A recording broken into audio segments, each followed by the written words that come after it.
ಮುಂಬರುವ ಡಿಸೆಂಬರ್ ತಿಂಗಳಲ್ಲಿ ಕರ್ನಾಟಕ ರಾಜ್ಯದ ಮಂಡ್ಯ ಜಿಲ್ಲೆಯಲ್ಲಿ ನಡೆಯುವಂತಹ ಅಖಿಲ ಭಾರತೀಯ ಕನ್ನಡ ಸಾಹಿತ್ಯ ಸಮ್ಮೇಳನ ಡಿಸೆಂಬರ್ ತಿಂಗಳಲ್ಲಿ ನಡೆಯುವಂಥದ್ದಿದೆ.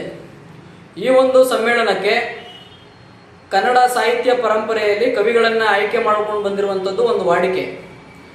ಆದರೆ ಮುಂಬರುವಂತಹ ಈ ಸಮ್ಮೇಳನಕ್ಕೆ ಕನ್ನಡ ನಾಡು, ನುಡಿ, ನೆಲ, ಜಲ ಈ ವಿಷಯಗಳಿಗೆ ಸಂಬಂಧಪಟ್ಟಂತೆ ಕನ್ನಡದ ಕಂಪನ್ನು ಇಡೀ ದೇಶವ್ಯಾಪಿಯಾಗಿ ಬೀರಿದಂತಹ ಸನ್ಮಾನ್ಯ ಎಚ್.ಡಿ. ದೇವೇಗೌಡರವ್ರನ್ನ ಹಾಗೂ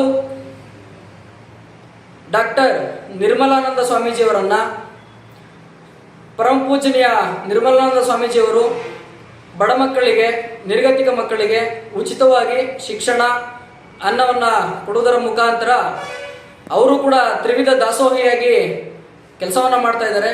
ಅವರ ಸೇವೆಯನ್ನು ಕೂಡ ಪರಿಗಣಿಸಿ ಹಾಗೂ ಅವರು ಯಾವುದೇ ಕಾರ್ಯಕ್ರಮಗಳಲ್ಲೂ ಸಹ ಕನ್ನಡವನ್ನು ಮಾತನಾಡುವುದರ ಮುಖಾಂತರ ಎಲ್ಲರಿಗೂ ಕೂಡ ಮಾದರಿಯಾಗಿದ್ದಾರೆ. ಸನ್ಮಾನ್ಯ ಎಚ್.ಡಿ. ದೇವೇಗೌಡರು ಕೂಡ ಕನ್ನಡ ನಾಡು, ನುಡಿ, ಜಲ ವಿಷಯದಲ್ಲಿ ಮೊದಲಿಗರಾಗಿ ನಿಲ್ಲುವ ಮುಖಾಂತರ ಈ ನಾಡಿಗೆ ಅಪಾರ ಸೇವೆಯನ್ನು ಸಲ್ಲಿಸಿರುವಂಥ ನಿಟ್ಟಿನಲ್ಲಿ ಅವರು ಶಾಸಕರಾಗಿ, ಸಂಸದರಾಗಿ, ಕರ್ನಾಟಕದ ಮುಖ್ಯಮಂತ್ರಿಗಳಾಗಿ, ಪ್ರಧಾನಮಂತ್ರಿಗಳಾಗಿ ಅವರ ಸೇವೆ ಅಪಾರವಾದದ್ದು.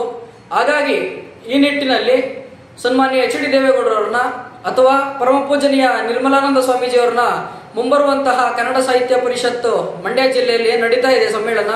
ಇದಕ್ಕೆ ಸರ್ವಾನುಮತದಿಂದ ಅಧ್ಯಕ್ಷರನ್ನಾಗಿ ಆಯ್ಕೆ ಮಾಡಬೇಕಂತ ಹೇಳಿ ನಾನು ಕನ್ನಡ ಸಾಹಿತ್ಯ ಪರಿಷತ್ ಅಧ್ಯಕ್ಷರಾದಂತಹ, ರಾಜ್ಯಾಧ್ಯಕ್ಷರಾದಂತಹ ಶ್ರೀಯುತ ಡಾಕ್ಟರ್ ಮಹೇಶ್ ಜೋಶಿ ಅವರನ್ನ ಹಾಗೂ ಸರ್ಕಾರಕ್ಕೆ ಈ ಮುಖಾಂತರ ನಾನು ಮನವಿಯನ್ನು ಸಲ್ಲಿಸ್ತಾ ಇದ್ದೀನಿ. ಹಾಗೂ ಒಂದು ವೇಳೆ ಸಾಹಿತ್ಯ ಕ್ಷೇತ್ರದ ವಲಯದಲ್ಲೇ ಆಯ್ಕೆ ಮಾಡಬೇಕು ಅನ್ನೋಂಥ ಏನಾದರೂ ಒಂದು ಕಾರಣ ಇದ್ದರೆ ಪದ್ಮಶ್ರೀ ಪ್ರಶಸ್ತಿ ಪುರಸ್ಕೃತರಾದಂತಹ ಬಂಡಾಯ ಸಾಹಿತಿಗಳಾದಂತಹ ಶ್ರೀಯುತ ದೇವನೂರು ಮಹಾದೇವರನ್ನು ಕೂಡ ಈ ಬಾರಿ ಪರಿಗಣಿಸಬೇಕಂತ ಹೇಳಿ ನಾನು ಮಾಧ್ಯಮದ ಮುಖಾಂತರ ಈ ಮೂಲಕ ಅವರಿಗೆ ಮನವಿಯನ್ನು ಸಲ್ಲಿಸ್ತಾ ಇದ್ದೀನಿ.